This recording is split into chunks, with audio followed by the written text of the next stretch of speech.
Welcome everyone. Today I would like to talk about propaganda, the soft power, very important weapon in our world. This is why our guest is Jessikka Aro, Finnish journalist and the author of the book Putin's Troll. Welcome, Jessikka. Thank you so much. It's an honor. As first, I would like to ask you, how do you actually feel nowadays in the time when we are, you can say, surrounded by the different type of war news, bad news? Every day we read something, we watch something, we discuss about the things that we never discussed before. Even in the time when you wrote your book, these topics were not that popular, not that powerful, and not that terrifying, I will say. Do you feel something change, like a kind of a mind control is going on, or maybe it's just an impression? I have to say that in Finland there has historically been quite active debate about Russian policies problems, as well as criticism towards the Kremlin's actions and Putin's regime. So there I would have to say that in that regard, at least in Finland, after February 2022, the situation isn't really that much different. We still have that ongoing reporting about, for example, Russia's propaganda attacks against Finland, Russia's information warfare operations internationally. However, what I need to say is that we still have blind spots in international reporting about the Kremlin's disinformation techniques and the volume of Russia's information warfare. So what we're witnessing globally, you can say, is that the Kremlin is really operating heavily using international news wires, spreading its disinformation using traditional medias. Unfortunately, it also does have helpers and minions in some international press who help it spread its messages without any kind of criticism nor fact-checking. So Russia's machinery of information psychological warfare, as they refer to what they are doing themselves, it is ongoing and it is spreading destruction as we speak. So how it's going on? Because we actually blocked, for example, Russia Today. We do not have here in Ukraine, we don't have the access for the Telegram channels for the Russian informations. Sputnik News doesn't exist in Poland and in many other European countries. So how they are able to spread this disinformation, as you are saying? One technique is the use of social media trolls, which are anonymous or fake profiles being set up all over the international information sphere in order to spread pro-Putin messages without acknowledging that they are actually paid for. So they look like seemingly independent individuals' opinions that are authentic. However, the production of them is actually paid. So that's only one technique. However, there are many more. For example, the use of proxy fake news sites. These are the types of fake news sites that we are seeing increasing massively around Europe and the world.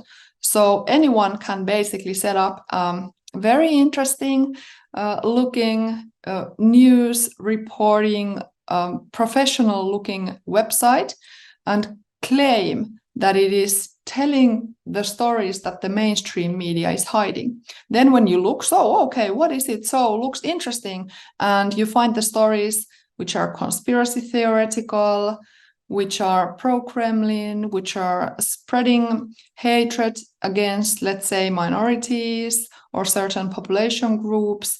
And when you look at the stories more closely, you will find that their original source is the Russian machinery of information warfare, for example, RT, the former Russia Today.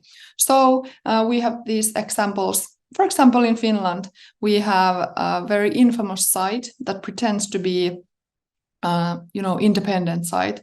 Well, they still are the only mass media in Finland who are actually using RT as their source. They have even been translating Troll Factory's material in their site. So that's one way how the Kremlin is operating. And it has so many different platforms and sites which are seemingly not dependent on the Kremlin. However, they convey information that is only that can only be relayed by the Kremlin. So, for example, pages like South Front, they are super active in so many different languages, and similar sites are mushrooming around the internet in various different languages. And obviously, there is also the network of social media personalities, and they are people who just put out and spit out Putin's conspiracy theories with their own names and own faces, not even trying to hide their true personalities or identities. In fact, they are actually building big audiences and big communities, and that's really one security issue that should be taken more seriously. What are these social media activists capable of building in these communities that they are building, in these hateful, resentful, conspiracy theoretical communities? We already know that the Troll Factory, for example, from Russia, has been organizing violent protests even in foreign countries' soil, such as in the United States, as well as pushing Donald Trump as the president of the United States. And that's what's also going on internationally, the influence operations coming from the Kremlin, pushing their favorite candidates as the leaders of the free countries. But probably it didn't happen in a day. Yeah, that's what I think. Like, is there any fault of the mass media, for example, of journalists, that we journalists, we have been finding informations somewhere that actually have been very attractive because they've been very unique. So you could receive more quotes, for example, you could receive more a higher audience of by saying something that is not so typical and sounds like independent. Yes, definitely. Even the Western and international media's routine of reporting basically everything and anything that Putin says can be questioned, because everything and anything Putin says is part of Kremlin's information warfare, targeted, of course, partly to their own Russian-speaking audiences, but also to the international audience. And that's why we should add background, we should add facts, we should act decent voices. Instead, what the Western media is often doing, for the reasons that you also mentioned there, because they gather and garner clicks and interest, they put these horrible statements of, for example, Vladimir Putin to the front pages and to the best spots on the web pages. And the problem with this kind of reporting is, or one of the problem is, that obviously fake information is being spread, and wrongful ideas are left to people's thoughts and maybe influencing even their attitudes or behavior. But one of the worst things is that fear is being installed in the minds of many readers of these Putin statement stories. For example, Putin threatening the Western world with Third World War if the West helps Ukraine or assists Ukraine militarily. That is one way of trying to disarm basically the West and trying to break down the Western unions and communities with the use of inciting fear and anxiety. And this is what I've also been seeing, that some of the even the Western leaders are citing as background of their decision making, that if they help Ukraine militarily, that will lead to Putin/Russia escalating their warfare, or that will lead to World War III. That is basically citing Putin and handing out decision making to Putin himself. And that is exactly what Putin wants. So yes, definitely,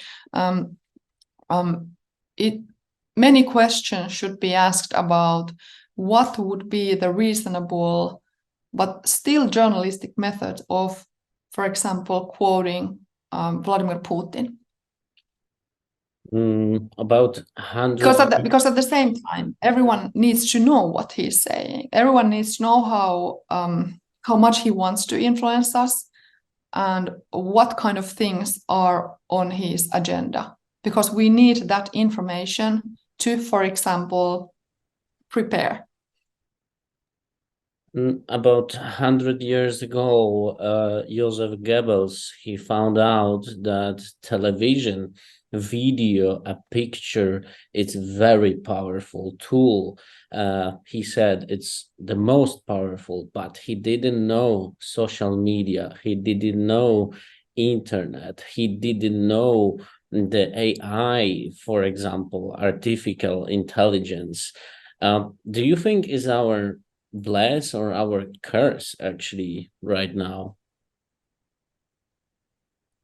Well, that's an interesting question. I would have to say that what I find alarming is how well, I have to give some credit for the Russians of how well they have harnessed TVs and films, the most attractive and emotion fueling capabilities in their information psychological warfare.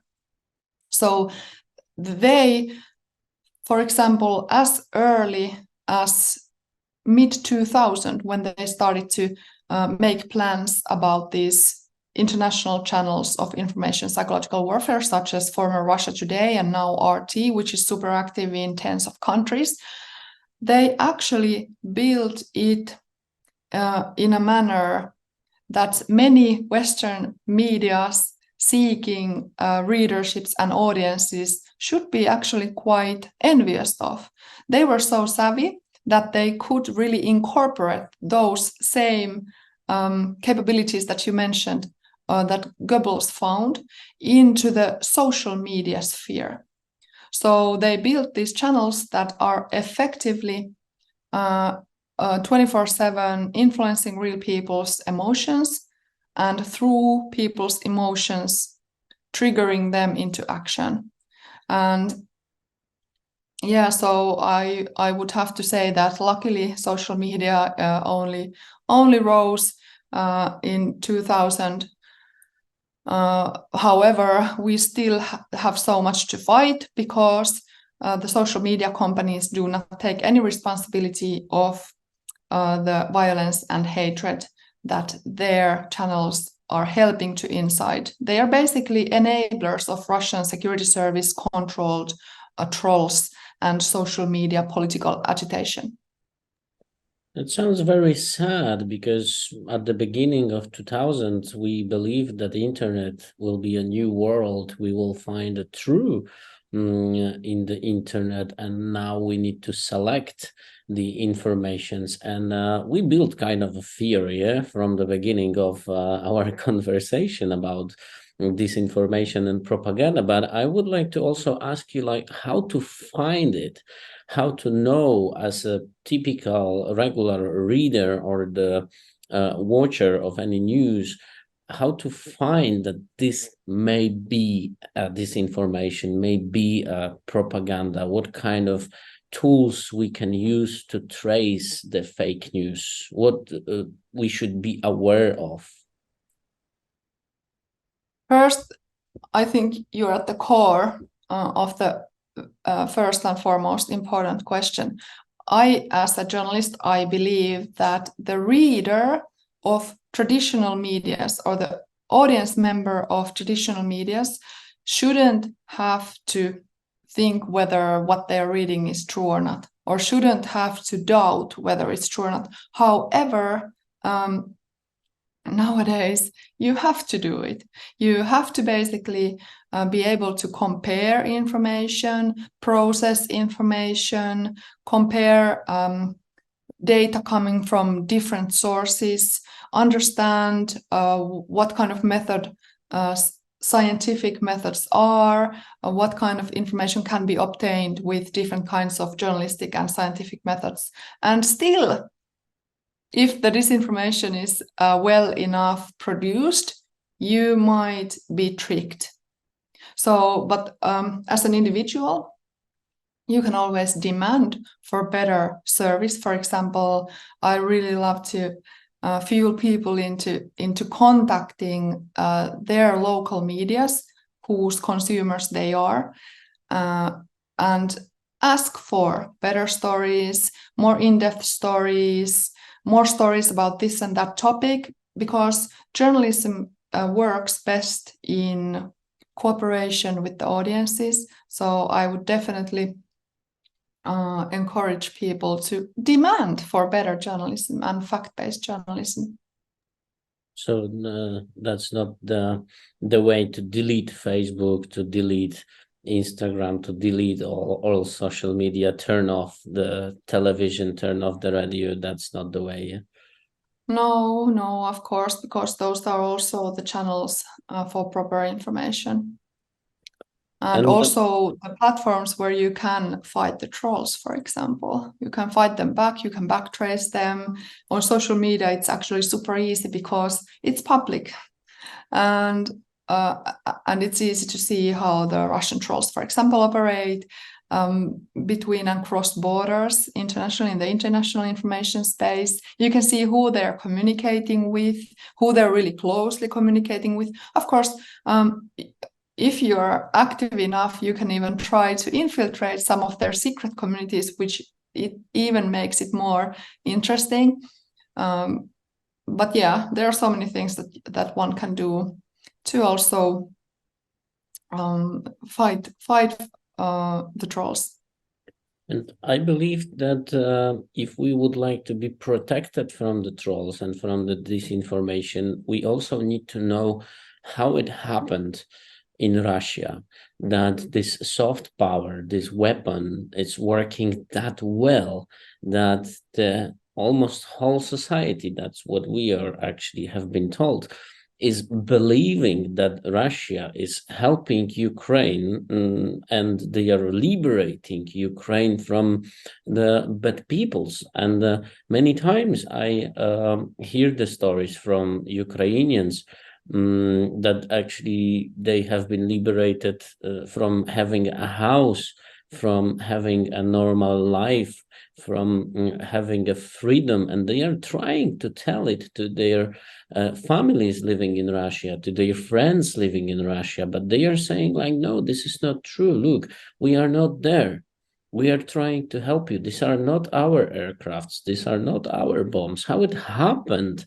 This is my question. How it happened that whole society is actually believing in this kind of propaganda? That's, again, a brilliant question and a very important doesn't even describe. It's a question of our survival, and with our, I mean the neighboring countries of Russia, because we are dealing with a nationwide brainwashing that has been ongoing for decades.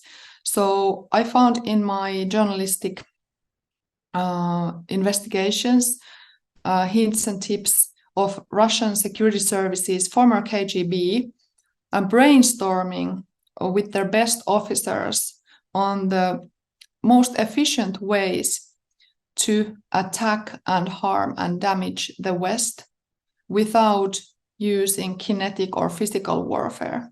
So, and those remarks are as old as 1950s, and they are coming from KGB defectors who defected to the West at that time, and they told this information. So they have been like rehearsing for decades. And before that, before they really started attacking us and attacking cross borders, they have attacked their own people. Putin's regime has been specifically relentless in their information psychological attacks against Russians. They started off, by taking control of the medias, shutting down the critical journalists, basically turning regular medias to their megaphones. And then using those megaphones, they started efficiently brainwashing the whole of population. And what they're telling there is exactly this. They are demonizing the Ukrainians, they're demonizing Western people generally, different countries, citizens, different countries, EU as a whole, NATO as a whole. They are painting these really powerful enemy images, which is at the core of propaganda techniques. So, and now we are at the stage where they have managed to weaponize real people. So they are using real people in their attacks against Ukrainians. So these real people that you were there describing, they feel that they are doing the right thing when they are, for example, mass destroying or committing genocide against Ukrainians. They feel it's the only right thing there is to do because they have been weaponized by the Kremlin's propaganda master architects, and that continues and is continuing. We are seeing another example against Finland, my home country. Before we joined NATO, Russia was only threatening Finland every now and then that if we join, this and that will come and it's a bad idea and they really don't recommend it. Now when we started discussing about joining, they ramped up their threats. And when we finally joined, now we are facing an ongoing smearing campaign at the highest level of the Kremlin and the Kremlin's most important propaganda channels. So this is, they don't know what else to do. This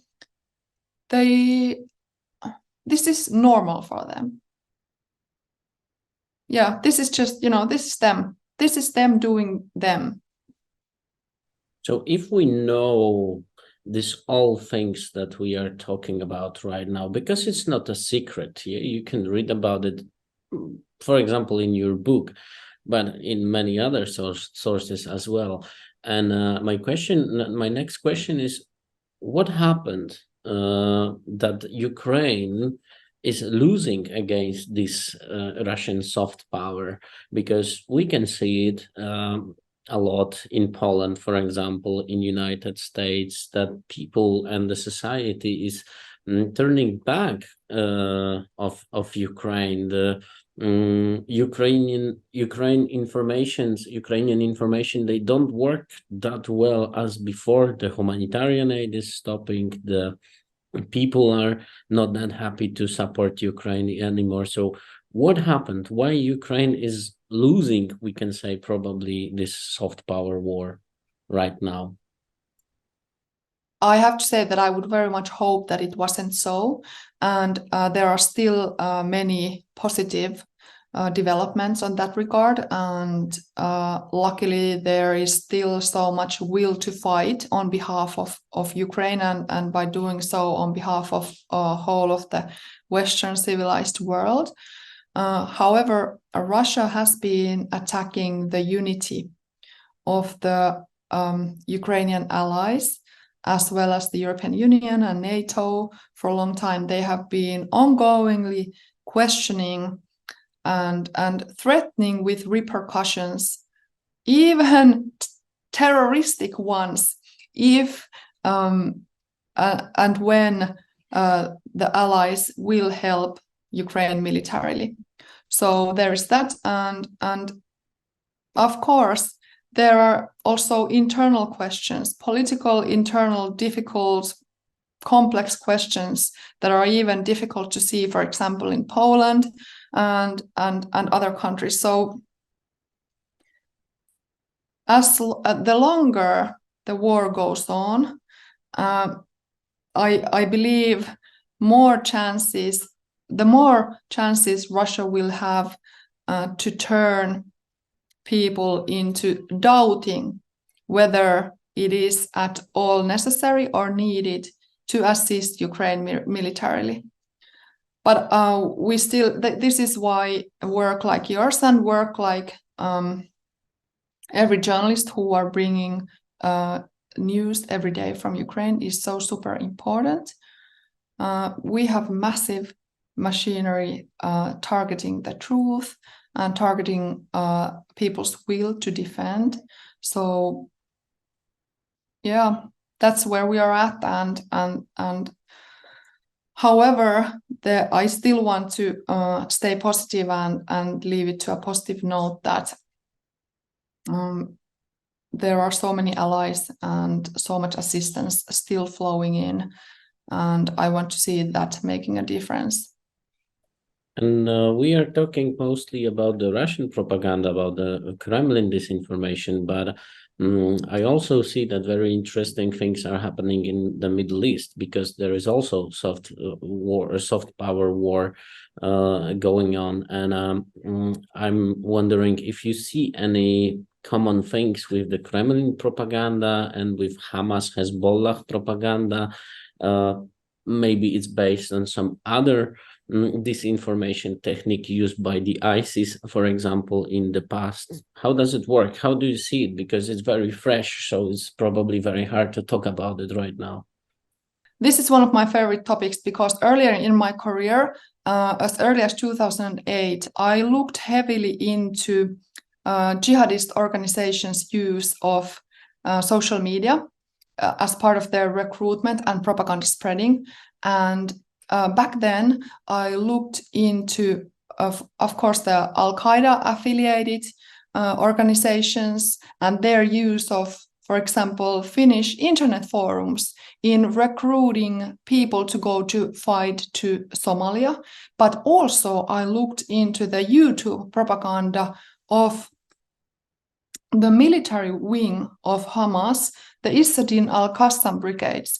And already back then I noticed that they were using really many same methods as the Russian trolls are using today. Of course, back then I didn't even know about Russian trolls. However, I noticed that they were using really powerful symbols, colors, for example, color of green, that is super important to Muslims, to really lure the use of really powerful music, their traditional music, as and these fighting songs and really powerful images, in order to lure watchers of these videos to join them. So the jihadists have been super eager and active and really super savvy also in a very early age, using the social media as well as internet. Even the Al-Qaeda back then was using internet to spread its the most known